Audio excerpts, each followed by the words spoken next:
de judéo-christianisme ancien et spécialiste des Bahreïn. Donc, il a publié de nombreux ouvrages et il a publié aussi une approche psychologique de la Torah. Donc, je lui passe la parole sur le désir de vie et de mort et le lien avec l'espoir. Merci à tous. Quand j'étais moine, il y a 10 ans, on faisait deux choses en termes de dialogue. J'étais responsable de théologie et on faisait un dialogue avec les bouddhistes pendant 8 ans, bouddhistes tibétains, et de l'autre côté avec le judaïsme. J'étais avec des gens qui étaient des fondus de Torah, en fait, des fondus et qui avaient appris à Jérusalem avec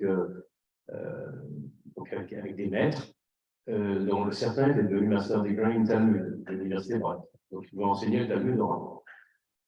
Et donc, je voudrais resituer en fait, mon intervention, que j'appellerai Side by Side, dans un hommage au Rav Yaakov Zvi ben David Ariel Zal, Ben Ariel, c'est pendant les Parats. Je voudrais resituer cette intervention sur le dialogue interreligieux dans ce qu'il disait. Et il dit, dans une conférence en 2017, « It's more side by side than face to face ».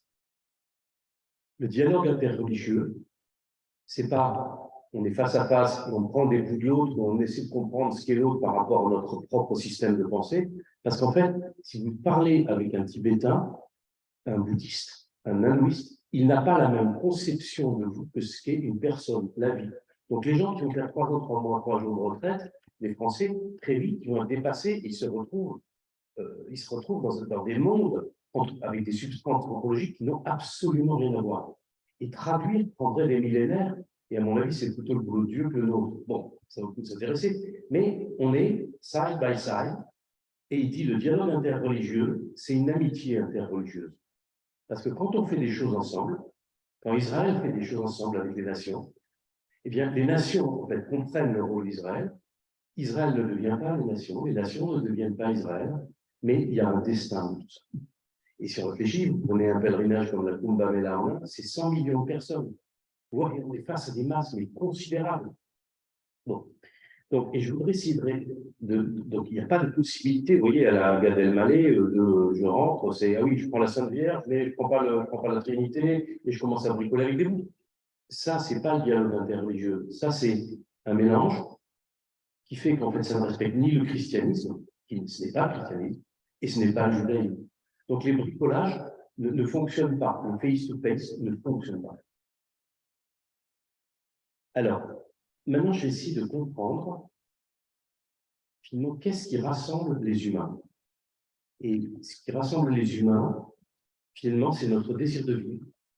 Et ce désir de vivre, il va vers la mort. Et tout être humain, qu'il soit bouddhiste, chrétien, musulman, on n'est pas juif, on n'est pas chrétien, on n'est pas musulman, on est dans l'humanité, eh bien, il s'affronte au fait que chaque pas qu'il fait va vers sa mort. Chaque pas qu'il fait marche sur les ruines de civilisations qui sont mortes. Et tout cela est implacable. Et comme disait Sarah tout à l'heure, si je n'ai pas d'enfant, mettez un ori. Si je n'ai pas d'enfant, que je meurs. Donc, et c'est celui qui a le plus montré ça, ce n'est pas Martina Heidegger, dans les Xenozai, donc traitant. En fait, c'était découvert par Franz Rosenzweig. Franz Rosenzweig est dans des tranchées, en fait, il crée des cartes postales à sa famille, et il dit, l'homme, c'est l'être pour la mort. C'est l'être qui va vers ça. Et ça, c'est pour toute personne, quoi qu'on laisse derrière soi. Et donc, qu'est-ce que l'humain? Finalement, l'humain, comment il apparaît dans l'humanité? Alors, des archéologues, en fait, les archéologues nous disent, en fait, qu'on a trouvé des traces d'inhumation de Proche-Orient qui datent du Paléolithique, en Israël et en Égypte. Et pour les anthropologues, il n'y a d'humain qu'à partir du moment où il y a des tombes. C'est-à-dire que l'homme commence à chérir ses ancêtres. Si on se situe dans une pure perspective, non pas de Torah, mais d'analyse des religions. Il y a environ 100 000 ans, Homo sapiens, donc l'homme moderne, et Homo néanderthalis, l'homme de Néandertal, enterraient leurs morts. Et au moment de la sédentarisation, il y a 9 000 ans, les pratiques funéraires sont généralisées dans toute l'humanité. Vers 4500 avant notre ère, on dépose des vases sur les tombes en hommage aux défunts. On dépose des flèches, des dentous, de sangliers, de cerfs, des meules à grains pour les hommes, pour les femmes, des outils, des colliers, des coquillages pour les enfants. Et à la fin du néolithique, vers 3300 avant notre ère, il n'est pas rare que 500 personnes soient inhumées dans la même tombe. Et si on prend le monde antique, donc où naît la Torah, dans ce monde antique, les premières villas, en fait, furent des foyers de culte, le culte des dieux là, le culte des ancêtres divinisés, comme d'une certaine manière, nous avons l'éternel Dieu d'Abraham, Isaac et Jacob, comme nous disions dans la Mida. Les premières villas furent des foyers de culte des ancêtres tutélaires, et on leur versait des libations. Et les premières villes furent des nécropoles, il y a 9000 ans. Donc, comme dit Denis Foustet de Culange, voilà donc une part du sol qui, au nom de la religion, devient un objet de propriété perpétuelle pour chaque famille. On est d'une terra patria, d'une terre des pères. Et cette terre des pères définit le religieux et définit l'espoir de tout homme, de toute femme contre la mort. Il y a une possibilité, pas forcément d'échapper à ça, mais il y a une continuité. Et donc c'est comme ça que vont naître toutes ces histoires de patrie, de terra patria, de terre des pères, d'ancêtres qui vont être des ancêtres de villages divinisés, qui vont devenir des villes, et on commence à adorer Athéna par Athènes.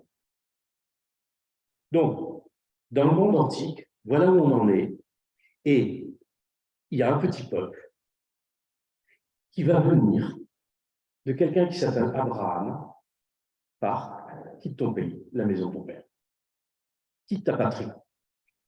Et il faut savoir que la peine capitale dans l'Antiquité, sous Rome, sous les Grecs, ce n'est pas de tuer quelqu'un.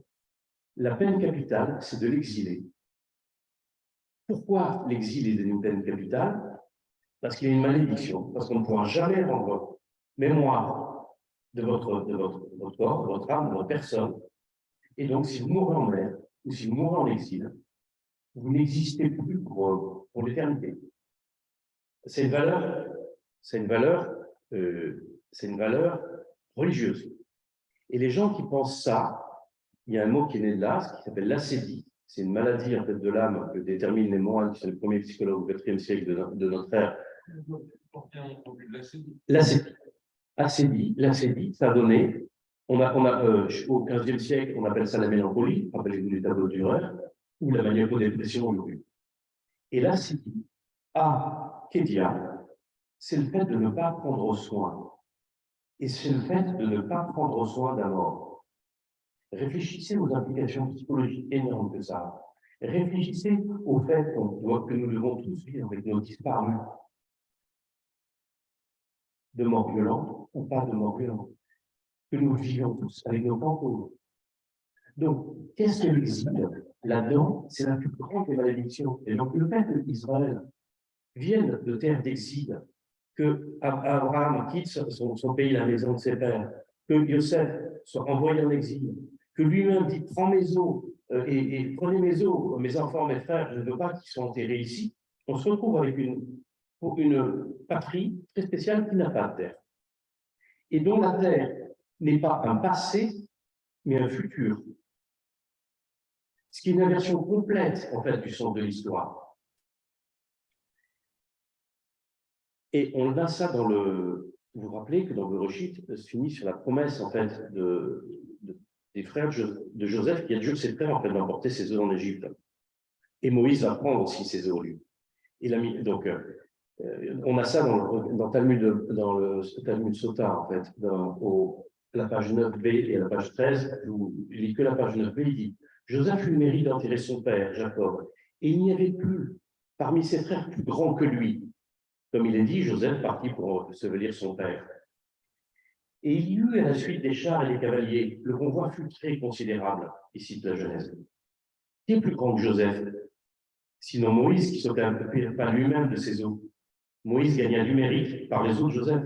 Il n'y eut pas plus grand que lui en Israël. Et il y dit, et Moïse prit les ossements de Joseph avec lui. Et qui avons-nous de plus grand que Moïse, en dehors de l'omniprésent, qui ordonna sa sépulture dans la vallée? Ce n'est pas seulement de Moïse qui dit cela, mais de tous les familles, de tous les justes. Sadikim. de tous les justes. Comme il est écrit, ta justice marchera devant toi, et derrière toi, la majesté de l'Éternel fermera la marche. Et on ne sait pas où est Moïse.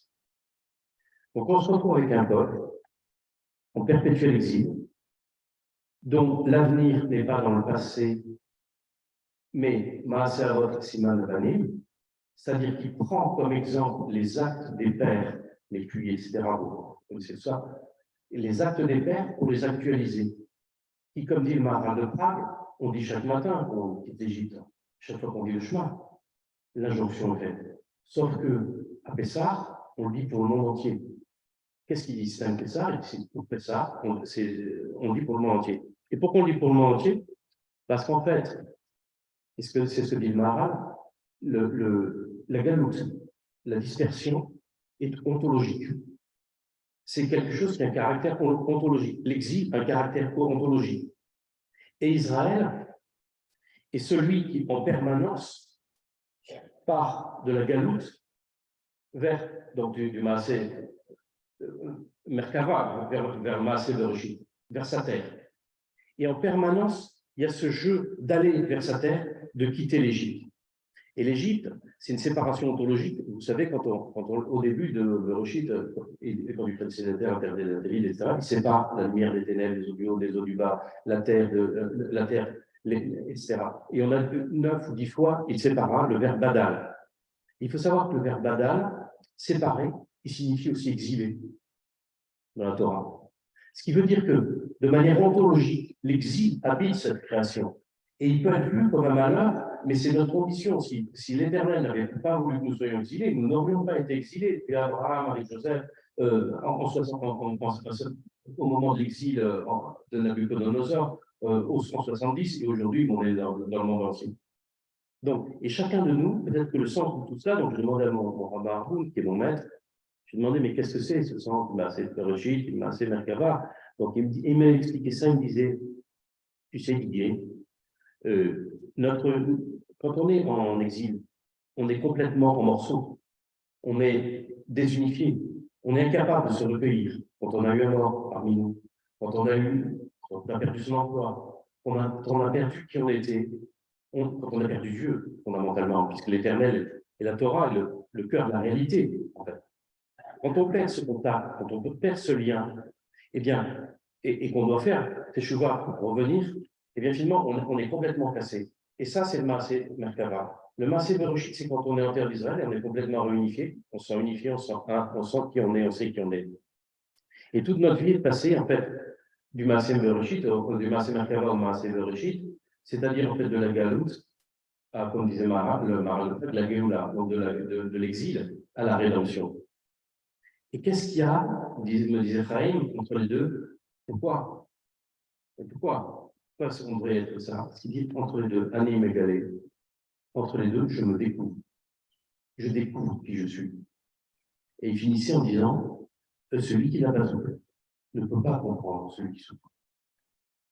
Et donc le Rav Sachs, il disait, le judaïsme is not the voice of the optimism, c'est pas la voix de l'optimisme, mais c'est la voix des it's the voice of hope, en conversation avec l'humanité.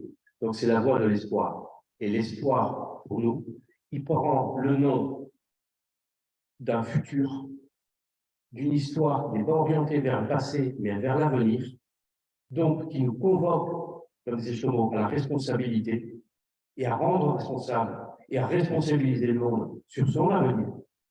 Et cet espoir, il s'appelle la Géoula, la rédemption. Amen.